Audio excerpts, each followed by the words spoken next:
Hi, everybody. Welcome to All Games New and Old. I am David Rodriguez, and this is another episode of the Mic Drop, where I interview someone out there in the gaming world, and then we debate a not too controversial topic. And today, my guest is Joe The Phantom Meeple. How you doing, Joe? What's going on, David? Glad to have been invited. Well, I'm glad to have you. We had a chance to meet each other and play a game. I forget how long ago it was. It's been a number of Oh, months that now. was back in August. So 4 months now? I think. Dang, it's been that long. I think it has. I need to do these more often because I was like immediate, oh, I have to get him on my show, and it took me this long to actually do it. So that says a lot. I For me. understand. It's just how it is. But yeah, we got to play to Breeze at Gamerati headquarters with Randy Flynn, and man, it was so fun to get a chance to play with you because I am honestly I'm kind of an introverted guy, and so you put me in a room with a bunch of people I don't really know yet, and sometimes I'm like. But I just thought you were a blast to play with. So I was really glad that you were a person that was there. No, I appreciate that because I'm the absolute opposite. I am total extrovert. Like you put me in a room with people, I'm just like, hey, what's your name? What games do you like? Let's play a game. Let's go. Yeah. Well, that's awesome. And actually, that's something I don't want to jump too far ahead of myself because I want to talk about what you do, but remind me about this introvert extrovert thing because I have a theory, but we'll get back to that. All right. Okay, So I can't wait to hear that. so um so you do streaming on Twitch. Is it just on Twitch or do you do other things as well? Primarily streaming on Twitch. I do have my archive on YouTube, so every single stream I've ever done, my archive is there. I also do other streams with other people on Twitch, but it is primarily Twitch. Right on. And I have to say, not that I know every single person who's out there, but of all the people I know, I think you have the best name. I really like it. How'd you come up with that? So there is a little bit of a story behind it. Okay. So before I identified as Phantom Meeple, I had another name I was going by that somebody else had come up with, and it was just time for a change. Mm. So my current partner helped me pick out the name because I am terrible at coming up with names. Like if I'm sitting down and playing like a role playing game or an RPG, Right. whether it be like tabletop or video game, name your character. I'm sitting there for an hour. I just the worst at it. But she went online and she found a couple of things, and amongst the names that she found, one of them was Phantom Meeple. And I'm like, that could be a really cool name. And I thought about it, and I basically kind of applied it to me as a person. So before I had really gotten heavy into the board game hobby, um, I really didn't have that many people that were into gaming at all that, I played online with or whatever have you. So I'm like, okay, I could kind of use this as like a badge of honor, like Phantom Meeple, like Invisible Gamer. I can make a wordplay out of it. Like it'd be perfect. So I'm like, so I picked the name. Then a couple months go by, pandemic hits. I'm like, okay, this is great. Can't go anywhere, nothing to do. And I thought about streaming on Twitch for the longest time, but I didn't think I could get into it because I knew people who streamed on Twitch years ago, and the price of entry was ridiculous. Like capture cards were a couple $100. Getting a computer that can handle it, like it was a pretty penny to get into it. But lo and behold, Uncle Sam gives out free money, and I used part of my stimulus check. I got some basic streaming equipment with a little bit of encouragement from my partner Abby, and she's like, "You should try it, and if you don't like it, hey, you didn't waste your money." I'm like, "All right, great." So I start out doing video games because it's what I knew. Right. And time goes by, I start researching on Twitch. I'm like, okay, what do people actually do on here? I get it's a streaming platform. I get people play games.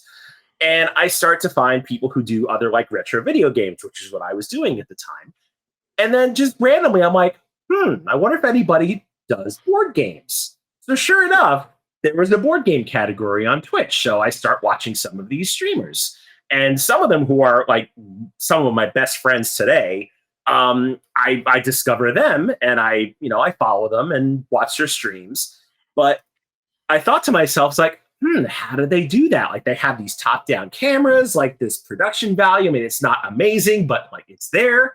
And I'm like, I don't think I can get into that. So a year goes by. I've been streaming for a year, and if it wasn't for the board game community, I would not have gotten affiliated on Twitch. I wouldn't have been able to monetize. So I'm like, let me do an entire month dedicated to board games. Way to thank the community. And apparently, I did board game streams, and everybody's like, hey, you're really good at this. You should do it more often. And around this time, it was the second stimulus check. I'm like, all right, I could get another camera. I can get a top down setup. Like, again, if it winds up being a bust, hey, I didn't waste my money. Well, long story short, here I am. It's once you get bitten by that bug, it's kind of hard to stop doing it. So yeah, I got pressured by the community to do it, and I wound up really liking it. So yeah, I became a board game Twitch streamer. Well, it's far better to get pressured to do it than to have people be like, please don't, you know. Yeah, I know. It could have been the total opposite. It's like, yeah, don't do this. No, it was funny. They're like, yeah, you should do board games. Don't worry about video games. Everybody does video games. Yeah. The thing is, they're right. Everybody does video games. There's not a lot of board game Twitch streamers. Like, there's a couple hundred of us. It's not a big community. Yeah. Yeah, there's way more video game people than I could ever begin to keep track of. I have no guess even how many there are, but I know there's just hordes and hordes and hordes. I see like just even clips that'll show like because I was I would still like to play it, I just haven't had time, but I was really into Elden Ring, and I've seen like just these videos of just one streamer after another having reactions to whatever happens to him there. And it's like, God, there's so many, and I have not seen any of them twice. It's insane. But yeah, board game is different, and I have to admit, when I first heard that people were doing that, I was like, "There's no way, right? Like that can't work, can it? Like, is that something that people are gonna check in on?" And it wasn't until I was able to look in on a couple streams. I don't get to do it nearly as much as I'd like, but I was like, wow, something about this is really captivating to me, and I think it's people like you who have this just really great personality, and it comes through really well in the camera. It's like you kind of feel watching that, even if you're not participating in the chat or whatever, you still kind of feel like you're there with them in a way. I think that you do that really well, and I think that's got to be a big part of why people like you so much, I would think. It's definitely a big part of it. Yeah. And so I was thinking, because I'm going to get back to what I was talking about earlier. So, because you were saying that you're very extroverted. I'm generally not. Like, I could turn on being extroverted in a sense when it's necessary, but by nature, like I could sit around inside my house and be totally happy, honestly. But do you think, I'm just curious, because I've had this theory for a while that streamers tend to be more extroverted, and people who maybe just do like YouTube channels like I do maybe tend to be more introverted. Do you think there could be any truth to that, or am I just making things up, which is fine too? In my personal opinion, I'll say you're half right, and here's why. So I definitely know a lot of people who stream on Twitch, and they have, for lack of a better term, let's call it a persona. Someone they are in front of the camera. They're approachable, they're friendly. However, as soon as the camera goes off, they want nothing to do with anybody. Like wow, okay. They turn off the camera, they turn off social media, they put on their robe and slippers or do whatever and just, be themselves. So I think there are definitely those out there, me included, who, I don't mind being, on all the time, but there's definitely streamers who do it, are good at it, have a great personality, but off camera, they're not that. Like they're that same person, but they're definitely like more, I don't want to say reserved, but definitely you can see that they're more introverted and kind of, they've spent their social energy and now they just kind of want to recharge, if that makes sense. Yeah, no, that makes total sense to me, because I don't, I feel like when I'm doing my YouTube videos, I'm trying to just be myself, but like me, like I wouldn't just go up and start talking to someone necessarily in the same way that I talk to someone on one of these interview shows. It's just not, it's not how I'm built. But like, doing this is fun, and I like it. And I've worked a lot of retail where, you have to be talking to customers and being real chit chatty. and that's fine. I can turn that on, but the rest of the time, I'm like I'm pretty mellow and just kind of like get on my own. But I'm trying to get out of that. I'm gonna fix that problem. Well, that's no Yeah, you problem. see, I'm gonna change. case, I'm gonna do something. case in point. There you go. Yeah, yeah. It's one of those things. So okay, so you played you or excuse me, you streamed video games first. Mhm. What was the first thing you streamed? Do you remember? Yeah, the very first thing I streamed, it's one of my favorite NES games of all time. It's a Oh RPG wow. called Star Tropics. Okay, yeah, yeah. And I know Star Tropics like the back of my hand. Like I could probably play it blindfolded. I won't, but I could. It's just a it's just one of those games that came out in 1990. It's just it's just a really great game. Like it kind of came off the heels of like the Legend of Zelda, but it was geared more towards of like a Western audience. So I think that's what kind of Okay. appealed to me. But overall, it's a fantastic action RPG and one of my favorites. So yeah, that was the first thing I streamed. I did it in 3 parts, finished it in 3 weeks, and then I went on to something else after that. That's awesome. I can vividly picture that box. I don't think I actually owned that one, to be honest with you, but like I think I wanted it and I just never ended up getting it. But wow, is that still available to watch? Yeah, it's like I said, my I have every stream I've ever done is on my YouTube channel. So if you go there, it's all there. But funny story about my very first stream. So me Uh-oh. being a Okay. newbie to Twitch, apparently there's a setting that you have to voluntarily toggle on in Twitch before you go live that tells the site to save your streams. If you do Uh-oh. not toggle this option, once you're done, your stream is gone unless you recorded it. I did not record it. So my very first stream is lost to the internet. Oh no. Oh. Yeah, I was so mad. I'm like, you gotta be kidding me. I had a great first stream and I had nothing to show for it. So funny enough, No. like I did before I got heavy into board gaming, I did a month of games I had played and wanted to revisit them. So I Mhm. recreated my first stream. So the entire Star Tropics playthrough is there, but you could totally see like what I learned a year and a half into the game instead of like 1 week into the game when you go from part one to part two. It's night and day difference. Oh my god, that's amazing. That's kind of fun. I think it'd be kind of cool to see that contrast because usually it's like a progression, right? Like you Yeah, probably and add that's little things better all the time. But yeah, and that's why I didn't mind. I'm like, yeah, my first stream is never going to be seen again. It was, one night only, never to be seen again. But the fact that I kind of put it in the video descriptions, like, yeah, this was 18 months into me streaming. So when you go into part two, it's going to look totally different because I had no idea what I was doing 2 weeks in. that's awesome. I love that kind of thing. So, so how did you end up getting into board games? Was did that come about because of streaming, or were you into them beforehand? So I was into board games beforehand, and I actually love telling this story. So I had liked board games, as a young kid, getting into adults. And when my current partner had moved in after we had met and were dating for a few months, she was looking for some closet space for her shoes. So she opens up this whole closet, and I had like a small collection of games. I think I had Firefly, I had Pandemic, I had a couple of mass market games like Monopoly, Scrabble, couple others.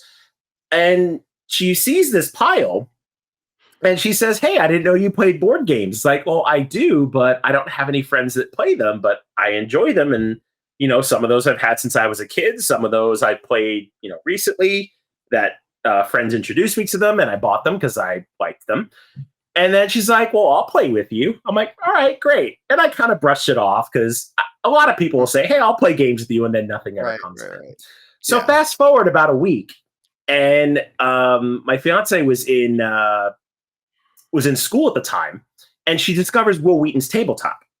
And she Oh goes yeah. down a rabbit hole. Like she starts watching episodes, and she comes across one episode. I think it was season 2 of Tabletop. They were playing Fortune and Glory from Flying Frog Games. Okay. So she watches this episode, And then she sends me a text message at work and she's like, hey, watch this YouTube video. I think this game is really cool. So during my lunch break, I go to YouTube, I watch the video, and I'm like, okay, this is pretty cool. Like, it's kind of like a Indiana Jones style game. You're looking for treasure, you're punching Nazis in the face. Like, this seems really cool. He's like, well, I'm glad you like it because I bought it. I'm like, you did what? It's like, I bought it. So Nice. I Google real quick and I'm like, are you kidding me? This is like $150 game. What is wrong with you? And she's like, oh no, I found it on sale for 75. And I'm like, that's not better. So fast forward about a week, the game comes in, we play it, it's awesome. And that's where everything just goes downhill from there. Like I start watching the rest of tabletop.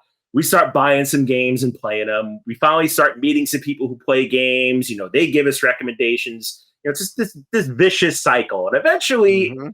you know, fast forward going on 8 years in February, you've got like all the shelves right behind me over there with, you know, hundreds and hundreds of games. But yeah, I got into board gaming because my fiance wanted shoe space. That's probably, that might be a totally unique story in, all of gaming. I told you it's a great story. I usually hear, "Oh, yeah, I play D&D," or, my family always played board games, and that's great, of course, but No, the my partner fiance just wanted wanted a to place say, to put her shoes, and she found my board games. you know, whatever works, whatever Yeah, gets you there, I suppose. I mean, I don't regret it. I mean, it's gone from you know closet shoe space to hey, I've previewed Kickstarters. Like Right. it's kind of a great journey. Yeah, I got to thinking though, now, if you see a game that's $75, does that even phase you anymore? Or is that Oh, just kinda that's like, "Oh, that's the best part. Like, yes, 7 years ago, like $75 for a board game. Like, are you out of your mind? Fast forward to mhm, today. Oh, $75 for a board game. That's a deal. yeah." If you see something on Kickstarter and you can get everything you want in that Kickstarter especially for 75 bucks, wow, Yeah, is that a card game? that's What is it? yeah, exactly. Like that's a steal. It's like, is there metal coins in there? Like, what's the Yeah, exclusive? 75 bucks? Come on. yeah, oh man, it's messing me up, I gotta tell you. But so how often are you streaming board games now? So I stream twice a week on Tuesdays and Fridays at 4:30 p.m. Pacific, or at Mm, least I try to. You know, this week, tech issues decided to, or the tech gremlins decided to choose some wires and kill some of my equipment. But normally twice a week, and then that's just on my channel. I also do a collaboration stream with another board game streamer. She goes by Panda Angel, and okay. we do a weekly Thursday show. It's called the Panda and Phantom Show. We do board games together once a week, and then on Mondays I stream with Jess CCG. She's a part. She created an organization called Community Connection Gaming, and I happen to be wearing the T-shirt. Funny enough, Okay, and there you go. every Monday we have a kind of a chat show at 7 p.m. Pacific where we interview game designers. We've done that for about three Oh, months, and that's been pretty fun. that's really cool. So you're very, very busy, which is awesome. So Indeed. so when you play that often, and I know it's not always games that you have because you're collaborating with other people, do you still have a massive shelf of shame or opportunity, whatever you wanna call it? So funny enough, if I duck my head a little bit, this whiteboard behind me, Yeah. there's about 80 or 90 games on it. That is my board of shame. Okay, okay. I was wondering 'cause I don't get to play nearly as much as I would like, unfortunately. Like, I'm on vacation this week, so I played a lot of games, but usually it doesn't go that way. Mhm. But yeah, if you're playing that much, I'm like, "Well, you're getting, you're getting through some games pretty well." I was like, I know, but maybe it's not the as thing disastrous. is, I'm not playing as much as I'm getting in and buying. So, Yeah. but I've gotten a lot better at it. You know, usually on stream, I'll try and put a game on the table that we haven't played. Mhm. But if not, you know, if we're feeling kind of lazy and don't want to, you know, teach or play a new game, we'll put something on the table that we have played and you know make it easy. But yeah, as far as like collaborations, yeah, usually it's not something that I own. It's usually something that is either digital or something that could be done over a stream or something that we both already have and can make it work, you know, with a two camera setup. Okay, that makes sense. I've kinda always said, like, I think the people who do streaming board game stuff are far braver people than I am. Like, I might be comfortable, like, if I was the one setting up, like, I've guessed on other people's things and not knowing what I was doing, that was fine. Mhm. But if I was the one who was actually putting it out there, I would be very nervous that I was gonna play something wrong the whole time. Have you ever had a situation where you get, like, halfway through the game when someone's like, "Hey, that's not how that works actually," and have you had that kind of, like, I don't know if it's really embarrassing. I'd probably be No, nervous, like, that's it's how I not am, but embarrassing. It's not embarrassing, but it happens all the time. Like we're okay. at the end of the day, we're only human. Like I try and Right. go through the rule books. I try and watch playthroughs on YouTube if there are. Try and get the rules set in my mind. But at the end of the day, like I said, we're only human. So Yeah. if somebody calls me out on a rule in chat, I'm like, hey, thanks for letting me know that we played the game wrong this entire time. I hope it's been entertaining, and I feel like an idiot. But you know what? We're still having fun doing it. So Yeah. That's good. so I yeah, mean, you got I got it's not as embarrassing as some people might make it seem. You just kind of play it off. yeah, yeah. That's good. I'm glad that you kinda roll with the punches. I mean, I guess you kinda have to. Oh You yeah, know especially in a live streaming environment because anything can change at a moment's notice. right. I just know there's been a couple things where I've done, I don't even try to, like, hit every rule, but I'll do a rules overview, and then when I'm editing, I'm like, "Oh, that could be misconstrued as this other thing," and then I, like, start sweating bullets about it. It's ridiculous. No one cares that much, honestly, but but yeah, I mean, I think, I honestly think that probably makes a streamer a lot more relatable when occasionally something like that happens. Like, I spent all day playing, this game I just got, called Veil Wraith, right? Mhm. And it's like this thing where you play, like, 5 scenarios. It's a solo game. And I was like, "This game is so flippin' easy." I don't understand, like, I can't even figure out how I would lose if I wanted to, like, and I kept looking back at the rules like, "Am I doing this wrong? Am I doing this wrong?" And I was like, "I can't see anything." And today I went back and read the rules, and I was like, "Oh, there it is," and I looked over that 100 times, and I just kept reading it the wrong way, and that made it ridiculously simple.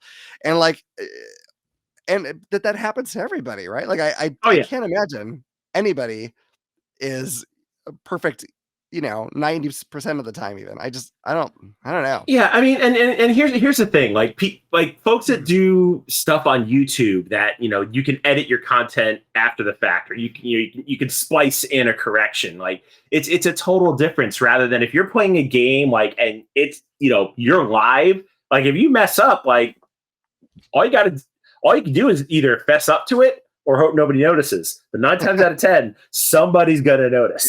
Yeah. Yeah. So Yeah. you just got to go with it. You don't have the option of oh let me edit this out and put in the rules corrections. Like no, you just have to Mm. correct it on the spot and I messed up. Let's move on. Yeah. And, so some mistakes, you can kinda be like, "Okay, well, we'll just play the rest of the game this way." And sometimes you get the Mhm. ones where it's like, "You know what? It's gonna be too screwball if we change it now." Like, have you had any where you just kinda kept playing it even though you're like, "Well, this isn't the right role, but it's what we've been doing, so we have to kinda push Yeah, through with that?" there's definitely lots of games like, well, we've messed this rule up to this point. It's like the last two turns. There's no point in changing it now. So let's just finish the game the wrong way. And next time we play this, we know what we're doing. Well, that's cool. That helps a lot. Is your, 'cause your partner streams with you, correct? Yeah, she Okay. does. Yeah, I thought so.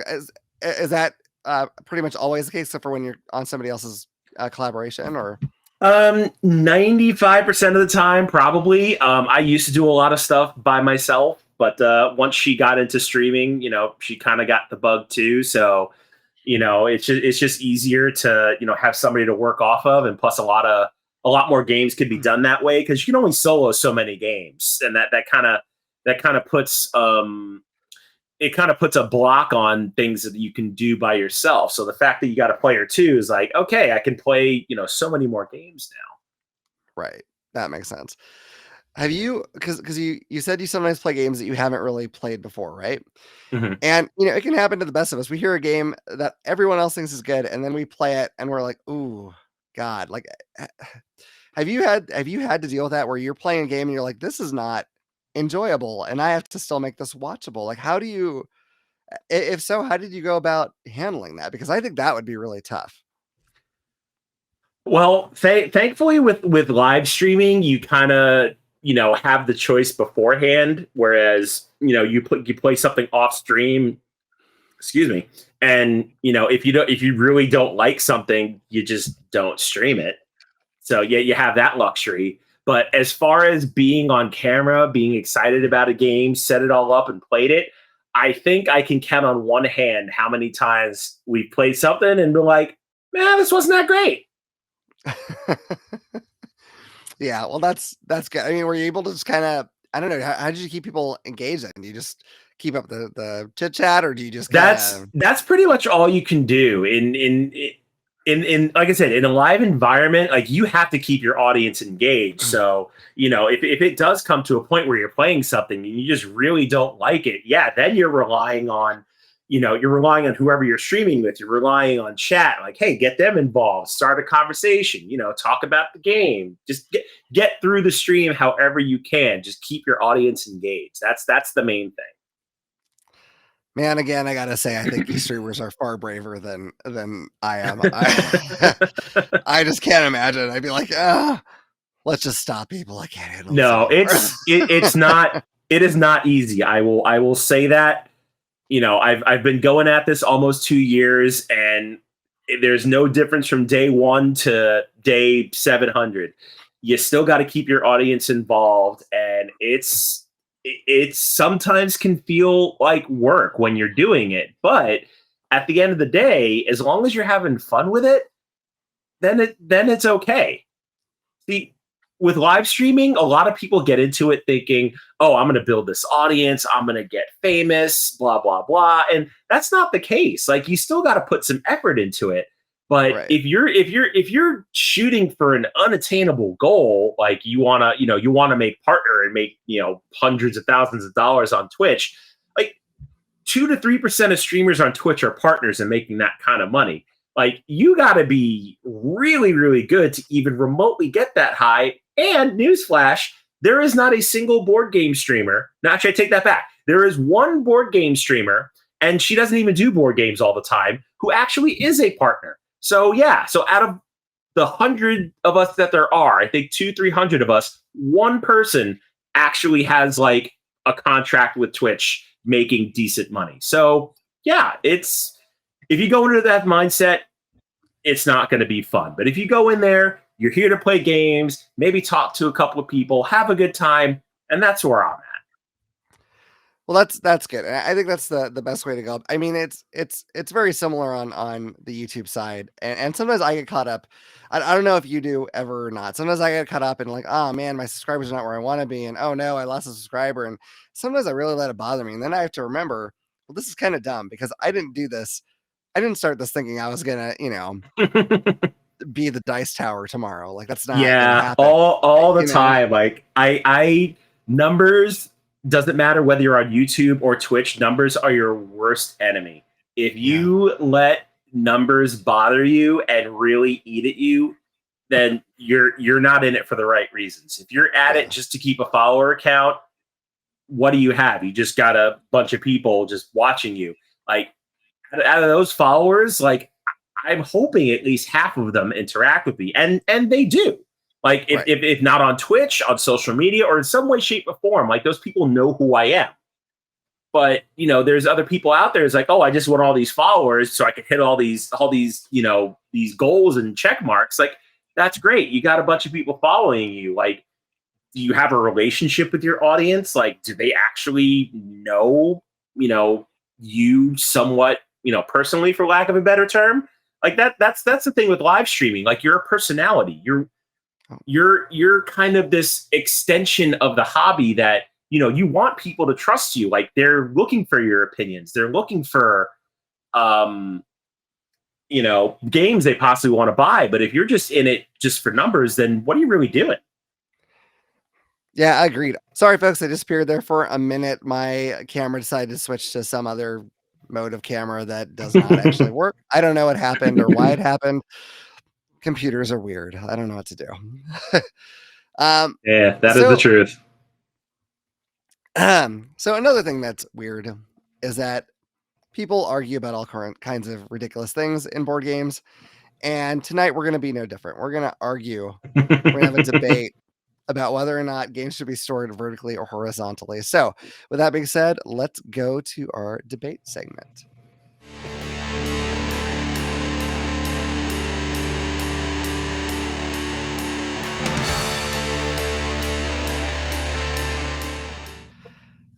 Okay, so hopefully we won't have any more technical issues because now we're doing our debate segment. And as I said, we are going to be debating whether or not it is better to store your games horizontally or vertically. And dear viewers, what I need you to do is I need you to go into the comments and let us know who was the most convincing. Not who you agree with, that doesn't matter. It's who you thought gave you the most convincing argument, because neither I or Joe will be able to sleep if we don't know this information. It'll It's true. ruin us. Our lives will be cut short by the amount of stress we have over this. We can't handle it. So please tell us, you'll be saving our lives and giving us a chance at rest. So what I'm going to do is I am going to randomize our side of the debate as well as our turn order. Then we're each going to give an opening statement. We're each going to give a middle or rebuttal statement, and then we're going to do a closing statement. And then we'll talk about how we really feel about this issue, so that we aren't misrepresenting ourselves, and no one thinks we're a terrible person if we say something that we don't actually agree with, because I'm sure that this is something people would judge us very harshly for. So, All all right. right.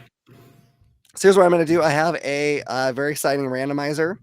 And so what I'm going to do is, if it is an odd number, then you are going to be arguing that storing your games horizontally is better. If it's Okay. if it's an even number, you're going to be saying, what did I just say before? I If always it's even, it's always, gonna be vertical if it's even. Gotcha. thank you. Yes, my brain just died. Okay, just like my camera did. Okay, it happens literally every time. Oh, It's all good. there we go. All right, so 9. All right, that's odds. I guess I've got horizontal. You got horizontal. Okay. So, and now if we get an odd number, you're going to be going first. If it's even, you're going to be going second. Okay. Oh, Odd. I guess I'm going first. You're going first. Okay. All right. I'm excited. All right. I'm really going to have to think about this, because I'm going to preface my opening argument with, I have a completely different opinion from either argument. But since I have to take horizontal, here we go. If you tell me you Yes. store them diagonally, I'm going to be very confused about that. But whatever, we'll figure it out. Would you like to know? But anyway, all right. So, storing games horizontally. Here we go, folks. So if you're gonna store games, you may as well do them horizontal, and I'll tell you why. Ease of access. If you're storing games horizontally, you don't need to worry about bits going everywhere inside the box. You don't have to worry about, if it falls off the shelf, if the cover pops open, pieces everywhere. If it's horizontal, it has more of a chance of not actually falling open. So you know what? Horizontal is the way it's going to be, and I'll tell you why once we get to arguments. Fair enough. That's very interesting. You talked about it. You talked about ease of access. I don't know if I can. It's not this. So when you have them vertically, me, any one of those games on your shelf, nice and easily, you don't have to move anything. You just grab it, put it on your table, and you're ready to go. Now, I know inserts in games can be bad. Do any of us even keep inserts? I mean, half the time, no. You're going to store them in some other way. So you might as well, you can just put stuff in there in a way that will work vertically. And now you don't have to fight to get a game out from under another game. Vertically is clearly the way to go. I have a lot of historical reference I'm going to use to tell you why this go. Okay. And we'll see what Joe says about that. But I mean, I'm just going to tell you ahead of time. History, evolution. I'm going to even say science may be on my side on this one. Science. Oh boy, I cannot wait to hear this. Science. If there would also tell me that anything spirituality wise is on my side, I'd love to hear that as well. That could certainly be the case. It wouldn't shock me. But I won't argue that point. I won't argue that. That's too much to get into. But you're going to see why vertical is the only one true way to do this. But I'll let Joe go ahead and give us his middle statement here. All right. So I'm going to pull my cousin Vinny here and say everything this guy just said is BS. Wow. And here's why. Wow. I can understand the argument of storing games vertically. I get it. Yeah, you pull something off the shelf, it's ready to go, fine. But do you really want to go to IKEA and spend all that money on calyxes when you could just go to the store, buy any old shelf, put it up, and put any games you want it all horizontally? And here's another thing. Sure, if you get a calyx, you can put things in vertically and it's ready to go. But what are you going to do with games like Twilight Imperium? What are you going to do with games like Scythe? Or let me look at my shelf here. World of Warcraft, Mansions of Madness, anything by Vital Lacerda that isn't an exact square that's going to fit neatly into those calyx shelves. What are you going to do? Put them on top vertically where there's no bookends and they can probably fall off the shelf? No, you're going to put them up there horizontally because you have a giant box. So at the end of the day, horizontal is where it's at because horizontal is way more universal than vertical. And you don't need to go to a Swedish furniture store to do it.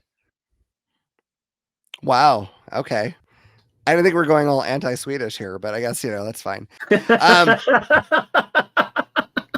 Hey, nothing against IKEA. I like IKEA, but if we're talking in terms of vertical game storage, all right. Well, we're gonna throw the Swedes under the bus. Oh man. Okay. Well, you asked specifically, do we really want to go to IKEA to buy a calyx shelf to store our games? Yes. Yes, we do. It's beautiful. It's lovely. Look at that. That is that. I don't know if you can tell. It's a calyx. It's amazing. You opened up a big can of worms, and I didn't even expect that to happen. So, oh boy, here we go. You're talking about the kind of oddly sized games that don't really fit on here. So I'm gonna show you something that might seem like I'm blowing my argument here. Bear with me. I'm gonna tilt this back. See that stuff up there? That's what you're talking about. Yeah, I Big see some of boxes. them are horizontal.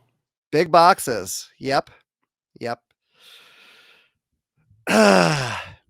So let me tell you something. Gamers largely are into organization.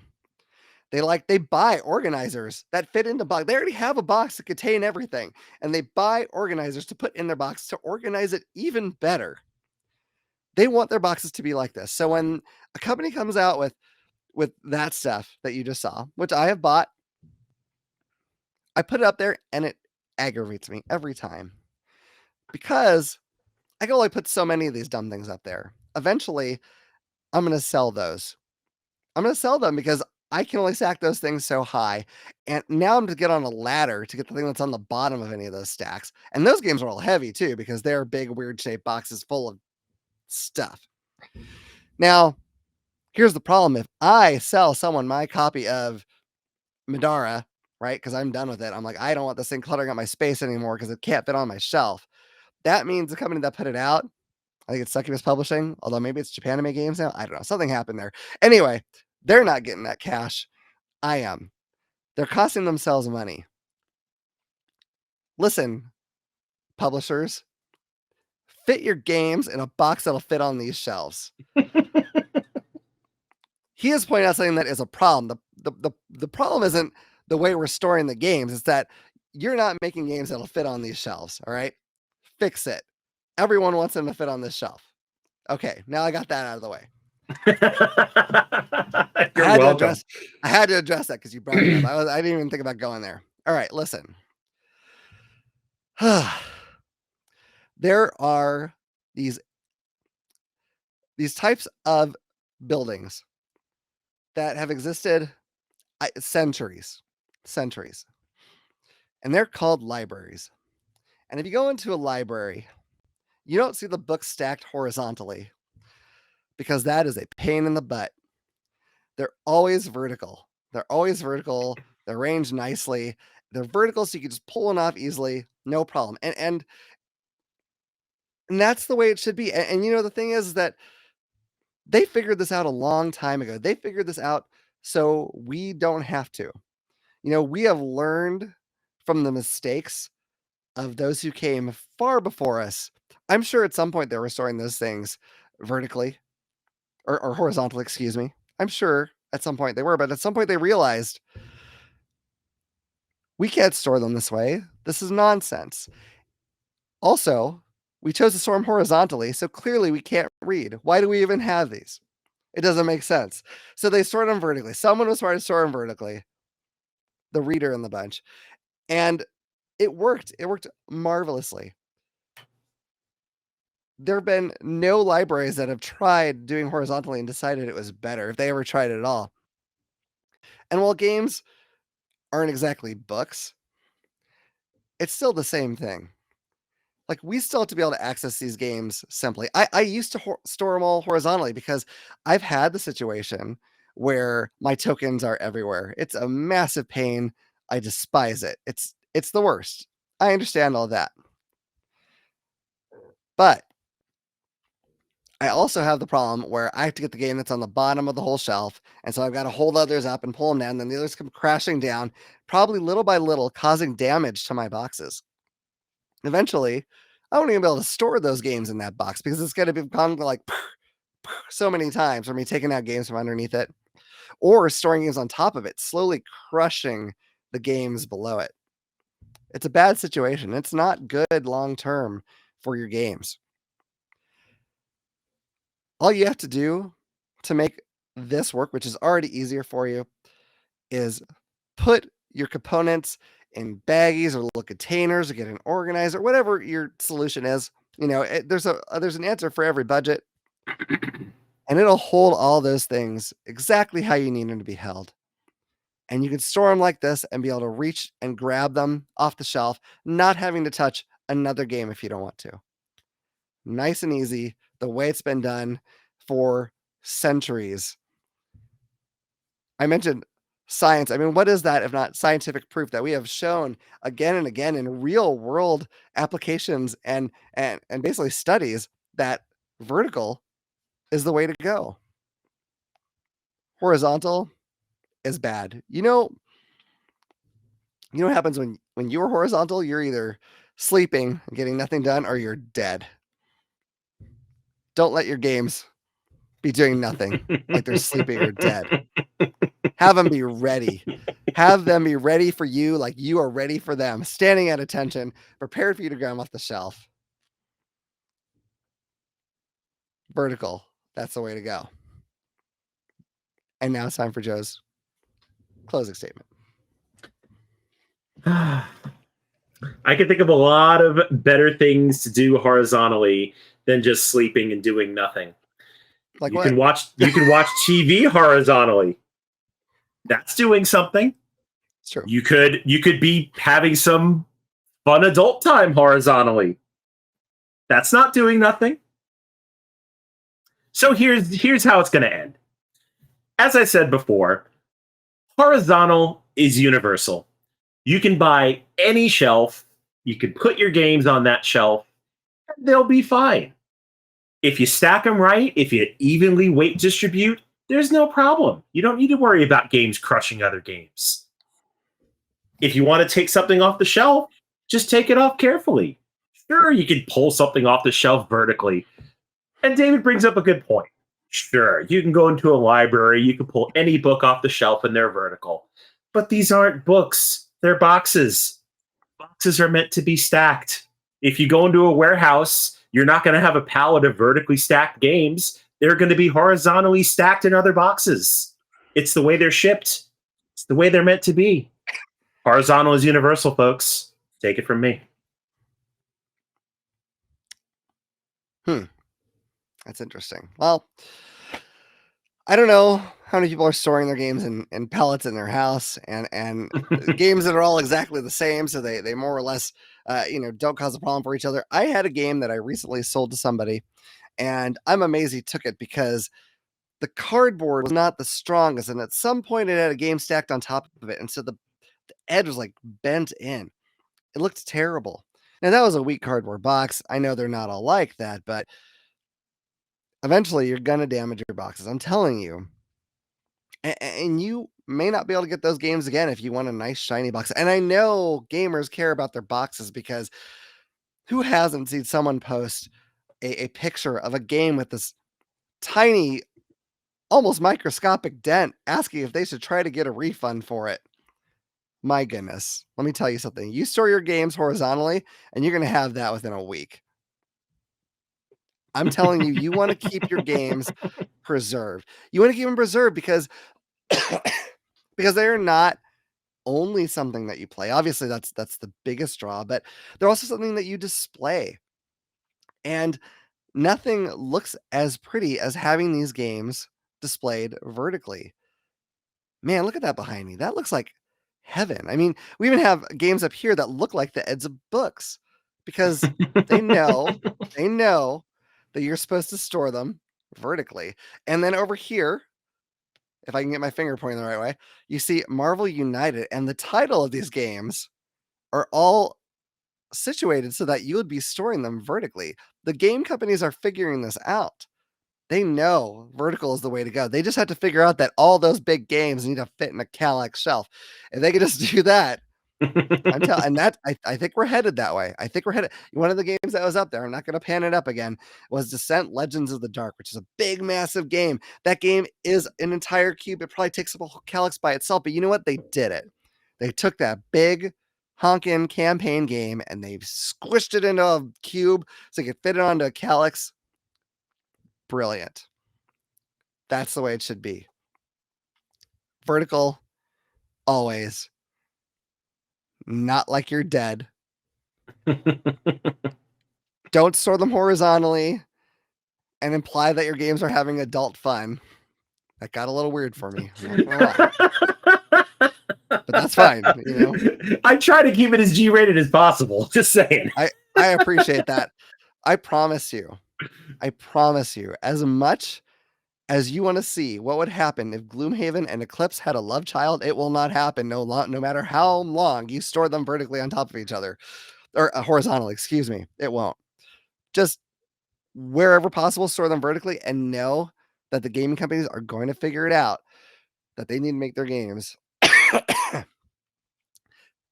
able to squeeze into a Kallax so you can store them vertically. Because you don't just have a game, you have a display. You have a thing of beauty. You have pieces of art. And you want those pieces of art to stay intact. Vertically is how you keep them that way. And that is my closing statement. All right, did we do it? We got it all out? I think so. Okay. Well, after that whole bunch of nonsense, let's talk about how we really feel about it. How do you actually feel about how you should store your games? What do you think? For me personally, if it fits, it sits.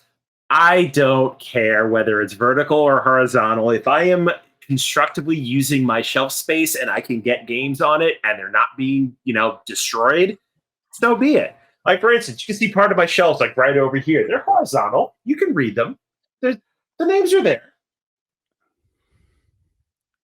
Yeah, I tried to point out that the Marvel United is situated so it's vertically, but like I have plenty of games where that is not the case. Obviously, I think I see on yourself like Hallertau. I have that. I think that's what I see. That one isn't that way. Hallertau over there. Yep. So if you want to read it, you have to be kind of like that. Let's just know what it is. I've gotten to the point where I do store them vertically just because I do like being able to just pull them off the shelf easily, but boy, I've had that bite me before. We were talking a little bit before we recorded. I have this war mine, which anyone who's played it knows it has just hordes and hordes of tokens. And I pulled it off the shelf and I realized that it was kind of like separated out. It wasn't like tied on the box anymore. And I was like, oh no. And I got in there were just tokens everywhere. And now I have to figure out a different way to do that. It's a actually, you know what? I think I can end both arguments here. Rodney Smith, the literal Mr. Rogers of the board gaming world. If you watch his videos, he'll go to his shelf, he'll pull one off, he'll do his box flip. His games are horizontal, my friend. So if it's good for Rodney Smith, it's good for me. I literally never noticed that they're horizontal, but you're probably right. I want to see what he does inside those boxes that he could break them out and flip them. I don't know. Yeah, and I also want to know. he says he does them.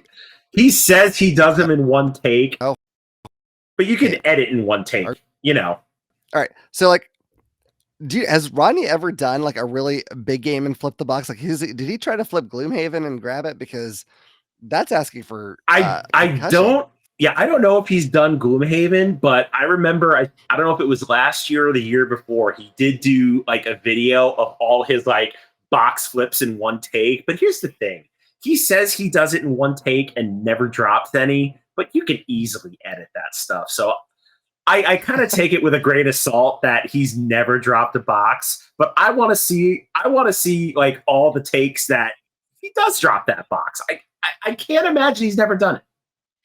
I have trouble imagining that too, but also like I've never met Rodney or anything, but like I just can't imagine him lying about even something that insignificant. I just can't. No, that's another thing. Like, why would you lie about, oh yeah, I do it in one take and never drop a box, and here's a video of it. I'm like, okay, you've got proof. Like, I believe you, but in the back of my mind, I'm like, are you really telling the truth?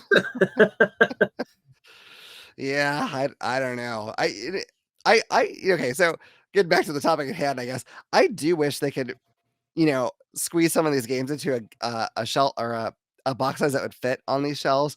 I don't know if that's really feasible for a lot of games, honestly, or not. And maybe I was impressed that Descent did it, but like what would you like if you took Gloomhaven? Like, how would you? It'd be like so. I can't even imagine. I mean, that's the thing. Like, it's already like a gigantic like rectangular cube. Like, if you're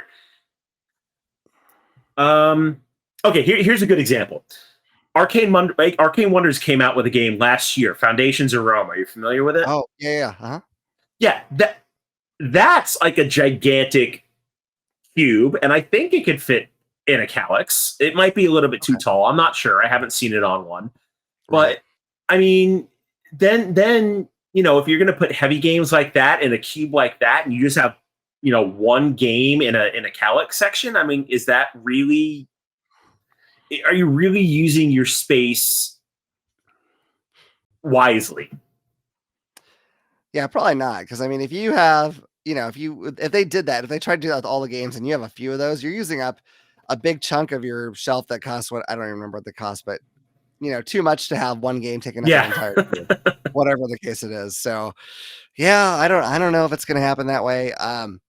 But I was kind of joking about it a little bit. I do think like some publishers need to watch out the kind of boxes that they make. And the biggest mistake I see with this one, I don't know if you have Lords of Waterdeep. I do. Though that box is terrible. That and the awful expansion, they're just oblong, and yeah, they take up so much space. Doesn't matter whether they're vertical, horizontal. If you turn them 90 degrees, it's just so awkwardly shaped. Yeah, and the edges of the lid don't go all the way down. It only goes like a third of the way down in the box. So it's like if you don't store them horizontally, it's not going to stay on there, and it. Yeah, and I get it. I get what Wizards of the Coast is trying to do. Like they made a board game. They wanted to make it look pretty. Don't get me wrong. It's a gorgeous looking box. Yeah, it's just awkwardly shaped. Yeah. Publishers need to fix their boxes. That's all there is to it. I'll agree with you on that. I'll agree with you on that one. All right. Well, we've had our little war over our box alignment. Is there anything I might have missed that you want to tell people about your channel? I mean, definitely tell them where they can find you, because I want to make sure that people can track you down and check out your stuff. Yeah, absolutely. So you can find me everywhere on social media at Phantom Meeple. Got very, very lucky with the branding. And actually, it's another quick story I'll tell. So before I had decided on Phantom Meeple as a name, I had another name on Board Game Geek. And back in the day, you couldn't change your name. So when they came out on social media, it's like, yeah, email the support team and we'll change your name. I'm like, this is great. So I send an email. I'm like, hey, I'd like to be Phantom Meeple, and if that's not available, throw some numbers after it. I don't care. I just want the name. So the community manager, Octavian, emails me back. He's like, okay, I changed your name to Phantom Meeple. P.S. How did nobody have that name? Because that's freaking awesome. Right? Yeah, he was amazed that nobody had the name Phantom Meeple. So yeah, so everywhere on social media, Twitter, Facebook, Instagram, everywhere at Phantom Meeple. Also on Twitch at Phantom Meeple. Tuesdays and Fridays, 4:30 p.m. Pacific on my channel. You can catch me doing board games. I put up my schedule weekly on social media, so you can always find out what I'm doing, collaborations I'm doing, whatever have you. Not hard to find. Awesome. Yeah, I will agree. Like I don't know when I first saw that you had that name, but whenever it was, I'm pretty sure, I think I assume that you must have been doing this since streaming started to have somehow managed to have that name. Oh, I wish. Again, I am very lucky with my branding. Like I the first place I changed it was like on PlayStation Network. And I was like, okay, that's cool. And then yeah, I just went everywhere. Went on Twitter, it was available, Instagram, everywhere. I'm like, how is this name available? Like, this is awesome. Like it's a pretty cool gamer name, and nobody had it. Yeah. Well, congrats to you on getting that one. That is fantastic. You did well. Yeah. Thank you. All right, folks. So definitely go follow him. I will try to provide links and all that stuff in the description. So if you don't have a pen handy or whatever, you can you can go down there and track him down that way. But in the meantime, I hope you've enjoyed this video. If you have, please hit like and subscribe and click the little bell icon so you can know about the next time I put out a video. Otherwise, I look forward to seeing you all around the table again at All Games New and Old. Bye. Bye, everybody. Hi everyone, we now have a merch store, so help out the channel and check it out. Yeah, all these games and the equipment, everything we do, and costumes cost a lot of money. So anything you can do to help us out if you love our content would be really appreciated. We have t-shirts in tons of different colors and styles. We have sweatshirts in a few different styles. We have lots of you can drink out of, like coffee mugs, pint glasses. We also have coffee tumblers and water balls and a few other things. Right. So, the following announcement has been paid for by AGNO. hey y'all, check it out. Brand new shirt. It's not just black, it's black and white. Get one today. You can get it with or without, for everyone on the back. You want something to drink? Is it Thirsty Thursday? That's what that means, right? We got something for your morning. Check that out. We got something for your day. And you know, we got something for your night. Get your drink on with that. Get a little cold outside? Check out this premium hoodie. Damn, that looks good. You want to look good? You need this hoodie. What's that? You want a little color? Don't worry. AGNO has got you covered. You don't like purple and red? Don't worry. There's plenty more. Just check the store. All these clothes, not too big, not too small, just too sweet. Don't forget, All Games New and Old is for everyone. The preceding announcement was paid for by AGNO. So yeah, that's how you can get pretty much any Kickstarter at the all-in pledge level for free. So when you saved all that money, make sure you go to our merch store, spend some of that saved money to help us out. We'd really appreciate it. Thank you. Bye.